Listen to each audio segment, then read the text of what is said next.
எல்லோருக்கும் வணக்கம். இன்றைக்கி நம்ம பார்க்க போகிற ரெசிபி ஆட்டுக்கால் பாயா. அதுக்கு தேவையான பொருட்கள்லாம் ஒரு வாட்டி பார்த்துருவோம். வெங்காயம், ஒரு தக்காளி, கருவேப்பிலை, பச்சை மிளகாய், கொஞ்சம் புதினா, இஞ்சி பூண்டு பேஸ்ட், தேங்காய். இதில் நான் கசகசாவும் முந்திரியும் ஊற வச்சுருக்கேன். அப்புறமா ஆட்டுக்கால். வாங்க அது நம்ம செய்முறைக்கு போகலாம். முதல்ல ஆட்டுக்காலை வேக வைக்கணும். அதுக்கு குக்கரில் ஆட்டுக்காலை போட்டுட்டு அதுக்கு தேவையான அளவு தண்ணி ஊற்றிக்கணும். அப்புறமா இதுக்கு கொஞ்சோண்டு மஞ்சள் பொடி போட்டுக்கணும்.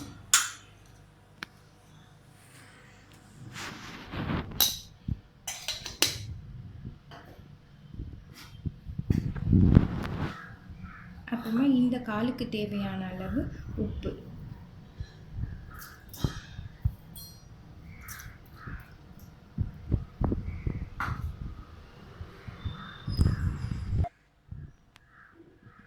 அப்புறம் இதுக்கு ஒரு 6 ஸ்பூன் இஞ்சி பூண்டு பேஸ்ட்.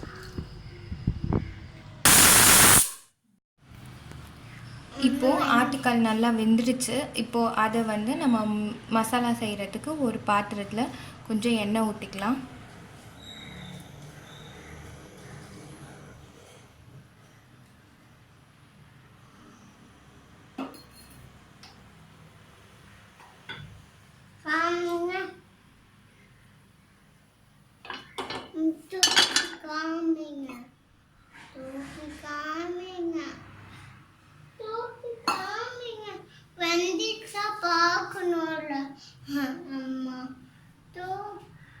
எண்ணெய் காஞ்சதுக்கப்புறமா அது கொஞ்சம் பட்டை, ஏலக்காய் அதெல்லாம் போட்டுக்கலாம். அது நல்லா வந்ததுக்கப்புறம் கொஞ்சம் சோம்பு,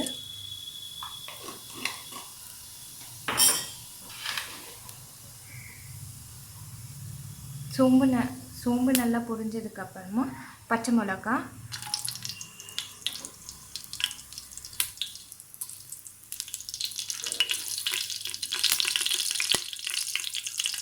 இந்த பாயாக்கு நம்ம மிளகாய் தூள் எதுவும் போட போகிறதில்ல. அதனால் பச்சை மிளகாவை இந்த காரத்துக்கு ஏற்ற மாதிரி போட்டுக்கோங்க.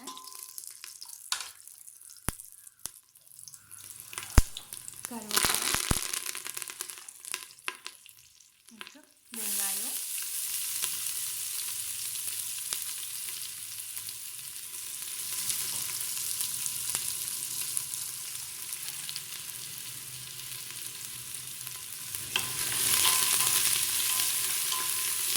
இது ரெண்டும் நல்லா வதங்கணும். வெங்காயம் நல்லா வதங்கணும். வெங்காயம் வதங்கிட்டு இருக்கிற டைமில் நம்ம பாயாக்கு தேவையான மசாலாவெல்லாம் அரைச்சிட்டு வந்துடுவோம். ஒரு மிக்ஸி ஜாரில் தேங்காய் 1 கப், நம்ம எடுத்து வச்சுருக்க தேங்காய் 1 கப், நம்ம முன்னமே ஊற வச்சுருந்த கசகசாவும் முந்திரி பருப்பும் இதில் போட்டுக்கலாம். இதை நல்லா ஃபைன் பேஸ்ட்டாக அரைச்சிட்டு வந்துடலாம். நம்ம மசாலாவை நல்லா பேஸ்ட்டாக அரைச்சாச்சு. இப்போது வெங்காயமும் நல்லா வதங்கியாச்சு. இப்போது இதுக்கு தேவையான இஞ்சி பூண்டு பேஸ்ட் ஆட் பண்ணிக்கலாம்.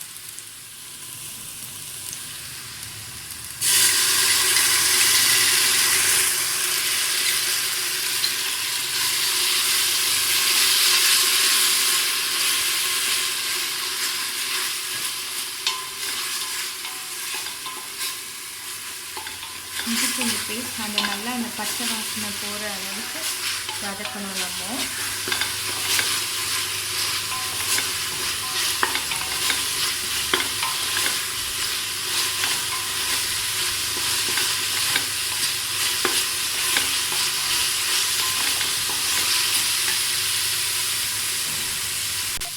இஞ்சி பூண்டு பேஸ்ட் நல்லா வதங்கியாச்சு. இப்போது நம்ம அதுக்கு அடுத்ததான் தக்காளி சேர்த்துக்கலாம்.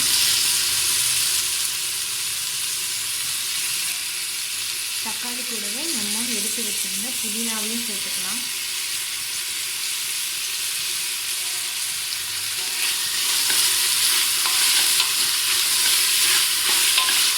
ரெண்டையும் நல்லா வதக்கணும். தக்காளி நல்லா கரையாக வதக்கணும். அப்போ தான் நல்லாயிருக்கும்.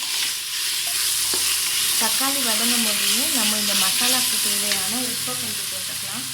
ஏன்னா நம்ம ஆட்டுக்கால் வேக வைக்கும் போது வெறும் ஆட்டுக்காலுக்கு தேவையான உப்பு தான் போட்டோம். இப்போது இந்த மசாலாவுக்கு தேவையான உப்பு போட்டுக்கலாம்.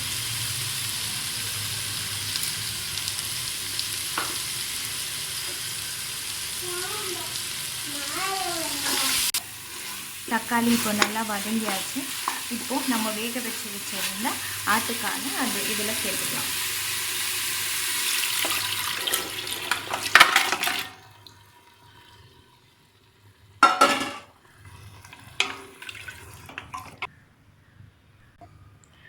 ஆட்டுக்கால் சேர்த்து ஒரு கொதி வந்ததுக்கப்புறமா நம்ம அரைச்சி வச்சுருக்க மசாலாவையும் சேர்த்து கலந்துடலாம். இப்போ நல்லா கொதிக்க ஆரம்பிச்சிருச்சு. இப்போ நம்ம அரைச்சி வச்சுருந்த மசாலாவை இதில் சேர்த்துக்கலாம்.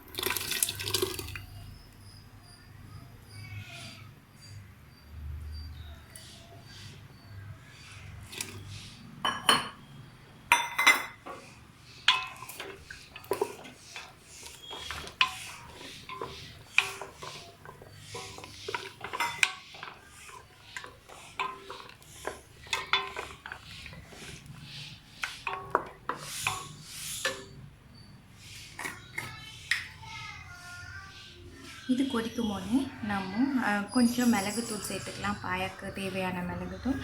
இந்த மிளகுத்தூள் சேர்த்தா நல்லா வாசனையாக இருக்கும்.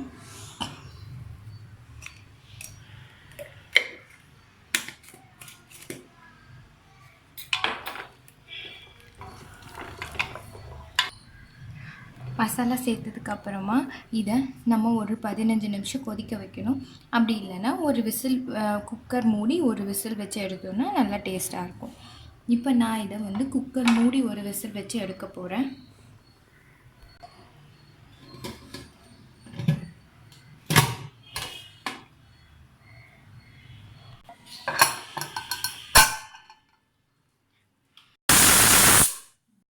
இப்போது 2 விசில் வச்சு ப்ரெஷர்லாம் போயிடுச்சு. இப்போ திறந்து பார்க்கலாம்.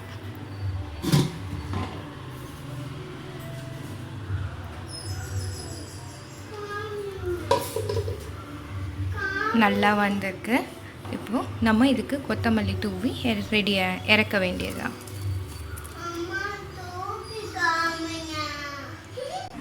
நம்மளோட சுவையான ஆட்டுக்கால் பாயா இப்போ தயாராகிடுச்சு. இதை நல்லா சூடான இட்லியோட இல்லை தோசையோடு வச்சு சாப்பிட்டா நல்லாயிருக்கும். நீங்கள் உங்கள் வீட்டில் இந்த ரெசிபியை ட்ரை பண்ணி பாருங்கள். தேங்க்யூ.